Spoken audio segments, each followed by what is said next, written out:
I'm going to create a man that's so agoraphobic. Hi! If you're here, I assume you watched my previous Stardew video, which did massively well for my channel, so hey, nice of you to join me on another Bonkers Challenge one. If you're in this Stardew Challenge rabbit hole with me, I'm sure you've seen the many runs where people only leave their farm once a year, or not at all. So creating a challenge run where I can leave twice a year seems less punishable, right? Wrong. Those challenges tend to either focus on money, which I find boring, or don't really have an end goal to focus on and are just I play 100 days as types of runs. No shade, those are good and fun videos, but not my cup of tea gameplay wise. So how am I going to tweak this challenge into something I enjoy? By finishing the community center, remix style. Quite a simple objective, but the rules are what makes this difficult. So on to the specific rules for this challenge one. I can only leave my farm twice a year and only once per season. Once a season is more than enough. I mean, what are we? Extroverted?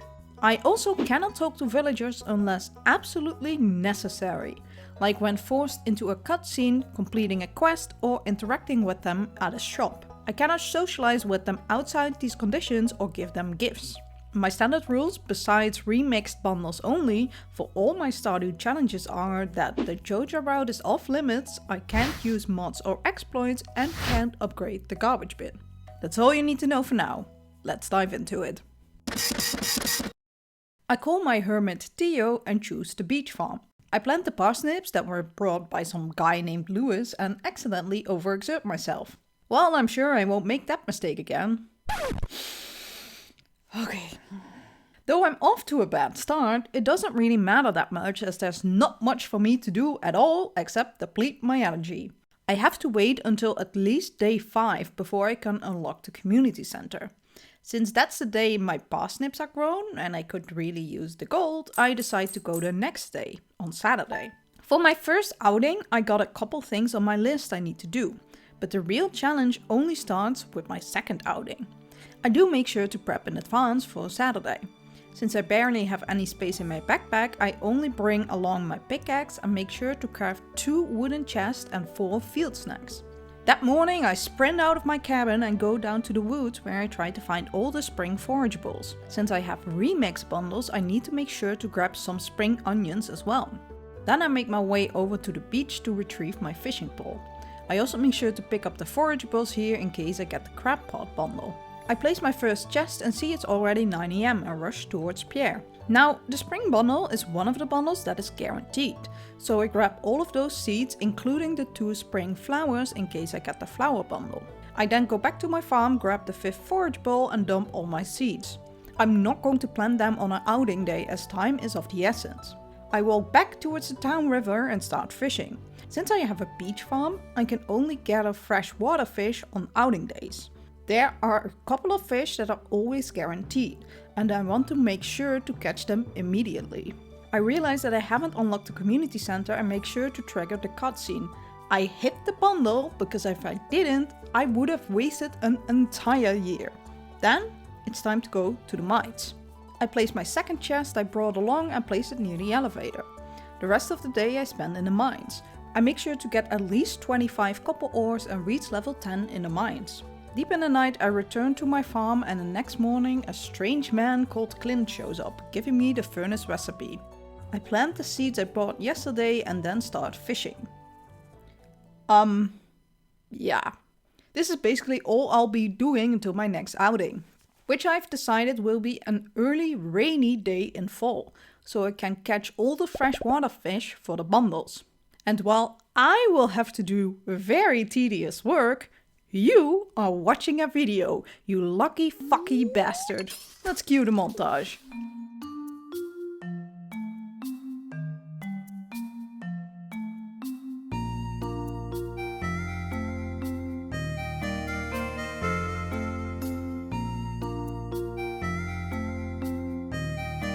Okay, so the TV says day 4 will be a rainy day, and I start planning my final outing for the year. It's already fall and I still have no clue what kind of bundles are awaiting me. The plan for tomorrow is to unlock all 5 rooms so I know what to focus on in the future. To do this, I pack up my bag tightly with my fishing rod, sword and hoe as my tools. The beach farm gave me some coffees and supply crate, and I gratefully will be using them as well. Most important of all, I bring the summer forage bowls I managed to get on the little patch on my beach farm, which only takes up 3 slots instead of the 5 slots I'd need for the spring forage bowls because of the randomized aspect. Because of the summer forage bowls, I have enough room to also bring some fishing bait and tackle, stones and wood for either a coop or a barn, again depending on the bundles, and a single chest. Oh god. Here we go! I chug a cup of coffee and race towards the wizard. I make sure to fish up until it's 8:30, but unfortunately only catch some smallmouth bass. At 9 AM I go towards Pierre and upgrade my bag twice. Since all I've been doing for 2 seasons is fishing, I've made quite some money already and can easily afford all the seeds I'll need. With that done, I go to the community center and drop off the summer forage bowls. The first 2 bundles are revealed to me, and to my surprise, I don't need any animal products at all. Should I go for the fish pond? Wait, before I do that, let's see what the bulletin board has in store for me. Thank God I do that, because when I unlock the bulletin board, I learn that the villagers, they hate me. With the exception of Demetrius, they all ask for animal products, including the truffle, rabbit's food, and duck feather. These assholes just made this challenge a 5-year run. Okay, no time to dwell on that now. It's outing day and I still have a ton more to do. I complete the bundles I already can and finish the vault. I place a chest near the community center to dump what I don't need and go get myself the barn. I go back to my farm again and with all bundles now revealed, pick up what I need to.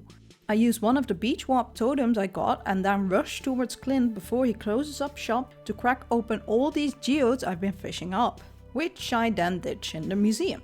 I buy the pomegranate tree from Pierre before he closes shop, and since I don't need to buy anything else for today, decide to spend all my money on cranberry seeds. By now, it's really potent I start fishing, because I need the rain exclusive fish like the shad, catfish and walleye for the bundles. Around 9 I've caught them all and make my way back over the community center and drop off some additional items. I've just enough time that I try to get some lake fish like the bullhead and chub. This helps me complete the Demetrius bundle. I check one last frantic time if I have everything donated, which I can, and then crash down with my face in the mud before I can reach my farm. The result of my first proper outing day? 15 bundles complete, 1 room complete, and I aged at least 10 years from all the stress I experienced. The next day I start planting all the crops, and since my farm level is still really bad, I just plant them on the sand as I can't craft sprinklers anyway. Meanwhile, Robin is at my farm to build the barn. Now, there will always be a delay in the animals I'll get since Robin needs to finish the buildings first, and then I have to wait until the next outing day before I can go to Marnie and get the animals. Even though I've completed quite a few bundles, there's still so much more to do. For most stuff I can only prep for outing days, but there are a few things I can do on my farm already, like fishing up the crystal tier I need for a bundle. To get it, I need to fish in fishing zone 3. And that's basically what I do until winter 3, when I finally fish up 2 at once. That scratches off 1 item on the list, and I no longer have to fish in zone 3. At night I make sure to slay the slimes that spawn on my farm. I need 99 for another bundle. Any other item would have been easier in any other playthrough, but unfortunately, slimes are the only monsters I'll have access to daily, not just twice a year. Speaking of which, I make use of the crystallarium by having it reproduce jades. This is how I plan to go down the mines with such limited time. I also plant all 3 seeds that were sitting in a chest to help upgrade my foraging level. Again, this is for a bundle, the chef's bundle in this case, who wants me to cook an egg and some sushi. Normally, you just use your kitchen for that, but since I need to get a fully upgraded coop and barn, which will take me 6 outings, plus a fish pond, it would be an absolute waste of a time slot to upgrade my house. That's why I aim for level 9 foraging, so I can get a cookout kit and cook my dishes that way. The rest of winter I only go out on good luck days to try and fish for treasure chests, hoping to get some iridium ore or even a prismatic shard. On neutral or bad luck days I return back to bed. Unfortunately, it seems that the beach farm doesn't spawn any winter forageables in the foraging nook. That means I need to go out in winter at least once. I had hoped to avoid this, but considering I need all these high-end animal quality products, it doesn't matter all that much anyway. This is going to be a long challenge one, which I'm not happy about, but that's the hand I was dealt. When it's spring year 2, I plant the ancient seeds and some spring crops around my brand new sprinklers and start skipping neutral and bad luck days again. The first day of summer, I get my first ancient fruit and plant the 9 melon seeds and 1 star fruit I got as rewards from the museum. Since I still need to get some summer crops for the bundle, I make sure to go early in the season. I decide to go outside on day 4, which apparently will be another rainy day. That doesn't matter for my outing day this time, and I start prepping. It's not as intense as last time, since by now I know what to work towards. Still, I have a jam-packed day ahead of me and make sure to get what I need before heading to bed. I start the day off by going towards the mountain lake. I need to catch some fish there for the bundle. Luckily, I get the largemouth bass and sturgeon right before Robin's shop opens. I dig up a prehistoric skull just outside her house and then buy the fish pond. I want to get the greenhouse by the end of this year, so that requires I get the fish pond before my second outing, where I can drop it all off. Since I had 3 seasons of prep time, I already decided I'm going to put in a herring, which spawn fish roe frequently and need upgrade materials I could acquire on my farm. I buy the seeds I need from Pierre and head back to my farm to get all the artifacts and geodes I conveniently stored at the end of my farm.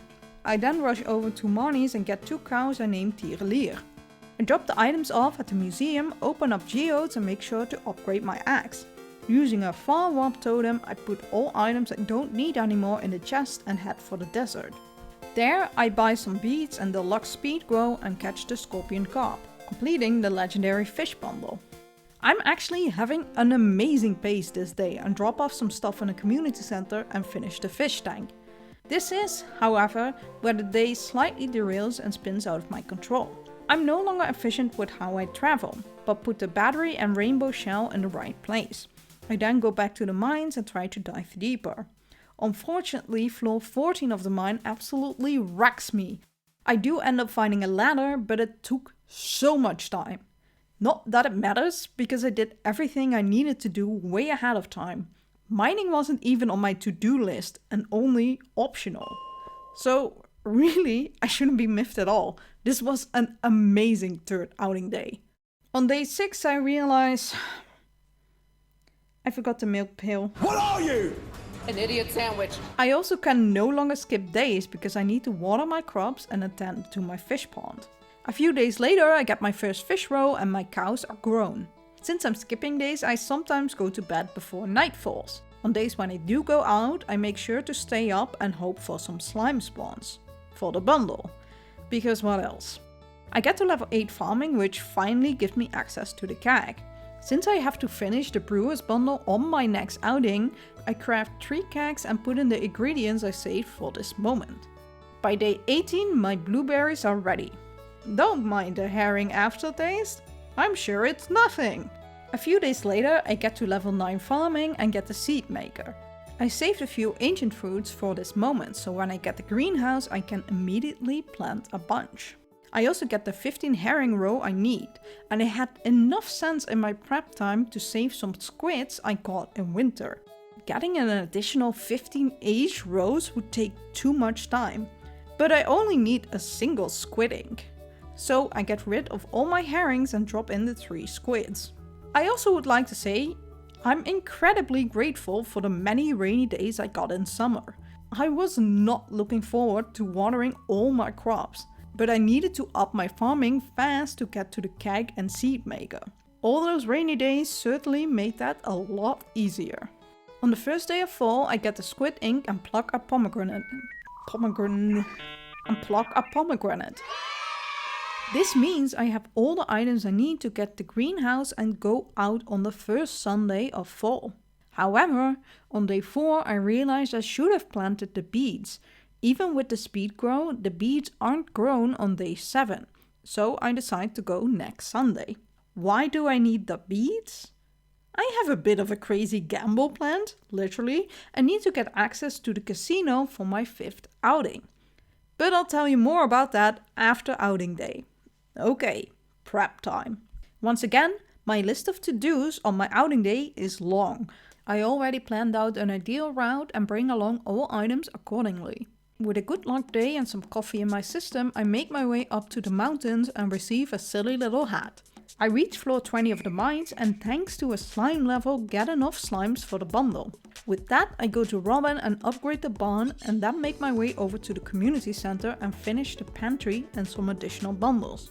I go to Pierre for some more seeds and 100 flour, drop off the beads at Mayor Lewis' house and go to Clint. I finally get the axe I dropped off last season and open up some geodes, but make sure to leave 3 omni geodes. Then I go to Marnie for the milk pail and check the traveling cart for interesting items, but only find a single iridium ore. I move over to my farm, dump everything I don't need and head to the desert trader to trade in all the jades I've collected for 63 stairs and get a single desert totem. Then I return back to the valley and get into the mine. I make sure to kill a ghost for a solar orb and head as deep as I can go, which is to level 105. Just before I pass out, I use my warp totem and rush towards the skeleton. It is way too fucking close, but I managed to give the skeleton its last meal and pass out in the desert moments later. The result, however, is there, as I finished 6 bundles, 2 rooms and only had a mild heart attack at the end of my run there. I wake up the next day and get the rusty key and my membership card. Okay, so now is the time to tell you why I postponed outing day to grow some beads and why I offered up a warp totem just to get to the skeleton moments before passing out. See, I have a lot of downtime during this challenge run, which gives me time to think of a strategy before outing day. Since the villagers hate me and want resources that are required to fully upgrade both my barn and coop, I've desperately been looking at any other methods to get the items. Even though I check at each outing, the traveling cart I've deemed too unreliable. So I've been looking at other methods as well. I hope to obtain the rabbit's food from a serpent. That already saves 2 outings. For the duck feather, you need the duck. However, if you get the Statue of Endless Fortune, it gives you a duck feather on summer 26 because of Leo's birthday. The thing is, I don't know if I need to have unlocked Ginger Island for me to get it. It doesn't say on the wiki or even on forums, which I get, because nobody in their right mind would choose this strategy in any other playthrough. And that's where the 1 million gamble comes in. The Statue of Endless Fortune is locked behind the casino, hence why I was so desperate to finish the pre-quest to get the membership card. I need the statue before summer 26, meaning that the next 3 months I need to cough up 1 million gold to afford the statue.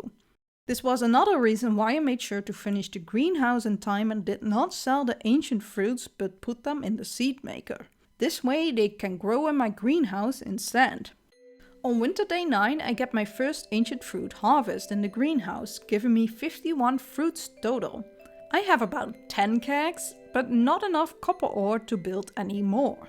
That's when I realize that actually ancient fruit jelly is more profitable. Normally you can age your wine to iridium quality, but I won't be upgrading my house even once. So that strategy is out of the question. The jelly fruit takes 4,000 minutes for 2 times base price plus 50 gold, while the wine takes 10,000 minutes for 3 times the base price. Meaning the jelly has a better price-time balance. Besides that, I make sure to cut down the hardwood trees to get hardwood. Since I can craft tree fertilizer, they can still grow in winter. This will help me build better fences and also up my foraging level that needs to be at least 9. Besides my dailies, that's all I'll be doing this season. See you next year. Uh-oh, Judgment Day. Hi, Grandpa. Oh, he's actually pleased? I did not expect 3 candles. Alright, let's just keep doing what I've been doing. I make sure to plant some spring forageables to help me reach level 9. It does not happen after the first harvest, unfortunately, but I do get a good harvest from jellies and wine. By the end of day 17, I get the level up and can now craft the cookout kit. I won't craft it though until I get some eggs, but at least it's not something I have to worry about any longer. By summer day 8, I surpassed 1 million gold, so I start to prepare for outing day upcoming Sunday. With an inventory full of goodies and my pan on my hand, it's time to go out. I wake up and immediately realize I forgot to grab the wood and stone the night before. A stupid mistake, but fortunately not too devastating. I walk towards the traveling cart and buy an egg, a coffee bean and the rare seed. A good haul if I do say so myself. Since Clint won't be open until 9, I decide to deviate and put some stuff in the community center. I arrive at Clint's exactly at 9 AM and start opening up my geodes. Whatever I can, I drop off at the museum and then use a warp totem to go up to the mountains where I ask Robin to upgrade my barn. With that done, I hop over to the desert for some triple coffee, 2 bombs and 46 staircases. I explode the bodyguard and purchase the Statue of Endless Fortune for a whopping 1 million gold.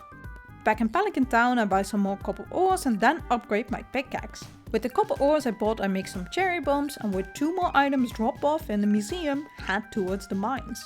I already made it to 105 last time, so this is a doozy. I do get some crystal shoes, which is very nice. With the bottom of the mines reached, I head back towards the desert. I don't exactly spam the staircases because I want to try to trigger the serpents. Whenever I hear a I go into high alert because they have a small chance to drop a rabbit's foot. That's pretty much the whole reason I'm here. Thanks to a few lucky shafts, I actually end up reaching level 50. I may not have completed any bundles or rooms this outing day, but I made plenty of progress, and honestly, I had a very chill time. I'm one of those sick bastards who absolutely loves the Skull Cavern, so this was a great trip after spending 3 months locked up on my farm. The next day I decide to craft a cookout and make a fried egg and sushi roll for the bundle. It's time to see if the 1 million gamble paid off. God, I'm actually nervous. I hate this game, strike me with lightning, you coward! Wait, what the hell? Normally it's supposed to strike the lightning rod. Did it not do that because I was standing so closely next to it? And it didn't even strike my forest farm, but one of the tapper trees. Interesting. Anyway, it was a gamble for a reason. So after I vent and scream at the stormy clouds that day, I calm down and pick up my normal routine. Which is waking up to check my luck and the forecast on the TV and get my daily item. I then refill my kegs and preserving jars. I also make sure to pat my anxiety. I pick up the daily fish bait and squid ink. Then pluck the daily mushrooms in the cave and harvest my crops in the greenhouse, if there are any at all. Every 3 days I get some pomegranates and I milk my cows and then head straight back to bed. A few days later a new baby cow is born I call Pier. On the 27th I get a 3rd meteor on my farm I still cannot open, and the next day Tira now is the one who has a baby and I call her Mir. I love my magically reproducing lesbian cows. The next day it's winter and oh god, my eyes, that is bright. Since it annoys me that I have to go out in winter at all, I decide to go out the first Sunday of the season. It happens to be the best kind of luck day. I make sure to get the secret notes from Krobus and start looking around for crystal fruit and holly. You know, the only reason I'm out in winter at all. I find a crystal fruit in the railroad map, but surprisingly little forageables have spawned. I get the coop from Robin when she opens up shop and go to Clint where I get my bronze pickaxe, open my geodes, buy a full stock of copper ores and upgrade my axe. I drop some stuff off at the museum and as a reward get 3 triple espresso shots. Oh wow, some glittering in the water. Let's see what kind of copper ore I'll get. A lucky ring? I would like to formally apologize to my new best friend, the copper pan, for ever having doubted its capabilities. It's the best item ever and I will never have a bad word said against it. I race towards the sewers to speak to Krobus and get a star drop and a void egg. I then go to Marnie and buy a pig named Clear and get an auto grabber. I go check the traveling cart, but there's nothing useful. I search the rest of the area and, devastatingly, no holly. Fuck my life. That means I still cannot complete the winter forageable bundle and have to spend another outing day on it. With that frustrating revelation, I go to Gus for the triple espresso recipe and deliver the albacore that has been sitting in my chest for 2 years. Enjoy, buddy! I go to the community center to drop off a few more items, but unfortunately I do not get the room completion I had aimed for. I drop some of the stuff I won't need back on my farm and then go to the desert. Hey, some shimmering! Ugh, I hate the copper pan. I trade to get a warp totem, a bomb, and as usual some more stairs. I brought along a cooking kit so I can craft my coffee into triple espressos. I also make sure to get as many cherry bombs as I can make, 151 to be precise. I start delving into the skull cavern and look for more serpents. On floor 3 I get a swarm of serpents. While this is risky, especially with a combat level of 3 and this sword, I still go for it to try and get that rabbit's food. Unfortunately, no such luck. I make it to level 33 before I decide to turn around and crash down face first into the snow just before I reach my plot of land. I completed no bundles, no rooms, and I hate this bloody town for refusing to give me a single holly. Oh look, it's magically summer day 7 and there's another outing day. Don't worry about the 2 months you just missed, it's literally just been dailies. It's a rainy outing day and I also have bad luck, but it's whatever. I go to Clint for the axe retrieval and drop off the pickaxe to make it into iron. I use the minecarts to fast travel back to my farm and check the traveling cart and buy 5 lucky lunches. With my new axe I can finally open up the sacred woods and get the fiddlehead fern and another star drop. I would have gotten a chicken, but since I bought a void egg and Robin is about to upgrade my coop, I see no need for that detour.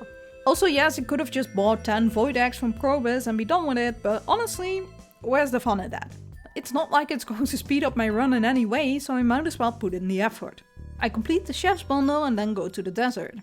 There I buy the warp totem recipe and go delve into the cavern.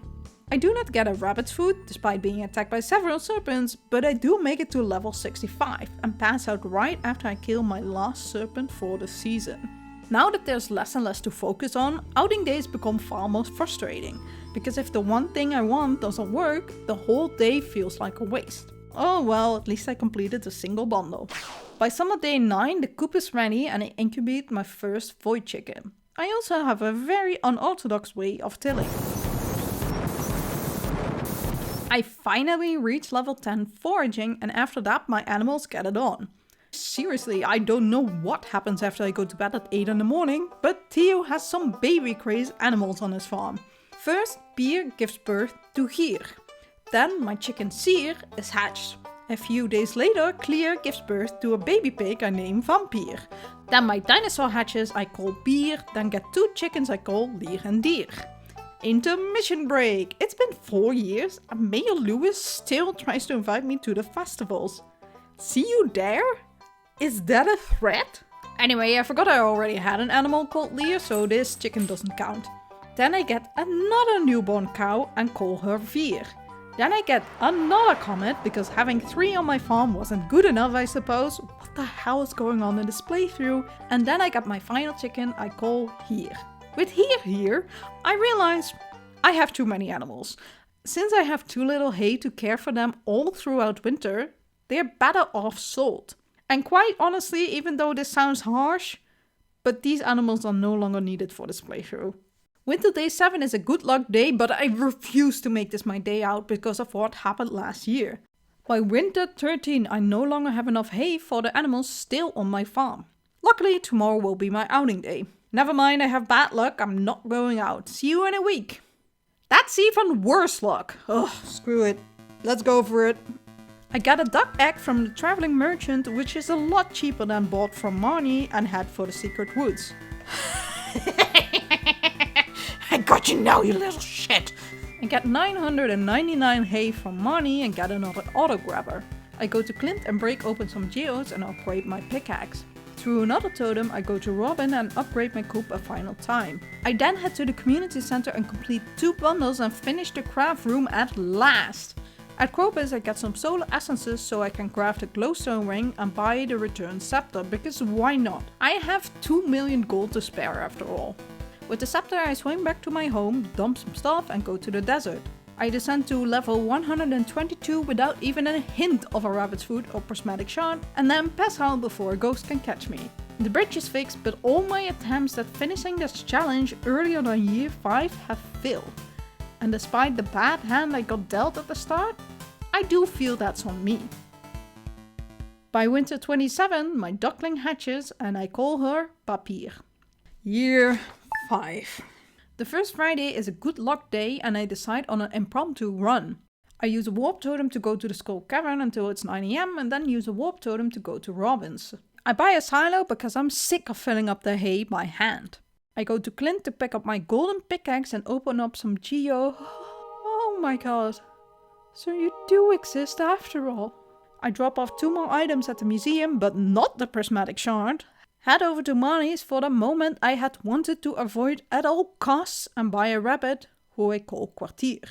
There are no good items at the traveling cart, so back to the desert I go. I get my galaxy sword and race down the mine. Beating serpents is a breeze with the new sword, and at floor level 23 my persistence is rewarded as the 4th serpent on that floor gives me a rabbit's foot. Too afraid to lose it when I get killed, I leave the Skull Cavern and drop it off at the community center. Now, all that is left is a single duck feather. On day 6, I break open the 4 meteors that spawned on my farm and start treating Papier like a little princess so she will give me the duck feather, which I get on day 8. I instantly start skipping days, not even doing any dailies. Forgive me, but I'm already 71 hours into this run, okay? Okay, fine. 1 more wine run and then I start skipping days. Until I get haunted by a million screams. Holy shit! I've never gotten this event. What the hell happened? I forgot to open up the coop. Oh my god, my animals were outside all this time? Wait, who died? Oh my god, it's Seer! My first ever void chicken Seer! At least she left me with 1 final void egg before she died. I'll make sure to keep your legacy going, Seer. I'm sorry for having failed you. On summer day 1, I head towards the community center and drop off the last item. Since it's outing day, I decide to go to the quarry and clear it out. If you're wondering, by the way, how many serpents I've killed, it's 105. I killed even more serpents than slimes, which spawn on my farm, and I purposely killed for a bundle. The next day, Mayor Lewis once again comes in my mailbox, saying everyone around town has been talking about my great generosity. Have they now? Yesterday it seemed none of them cared, but what does it matter? The citizens of Pelican Town are happy and celebrate the reopening of the community center. Meanwhile, Theo is back on his farm, taking care of his new baby void chicken called Plezier and doing what he loves most. Staying on his farm, not interacting with anyone. Most villagers don't even know who this millionaire Samaritan is and that he's the one who helped them. Or even resides in this town. The one who do barely seem to tolerate him. But that's okay. Theo knows what he has done for this little community in the valley. Socializing might not have been his forte, but he is now rewarded for it and will never have to leave his farm ever again. My standard rules besides remixed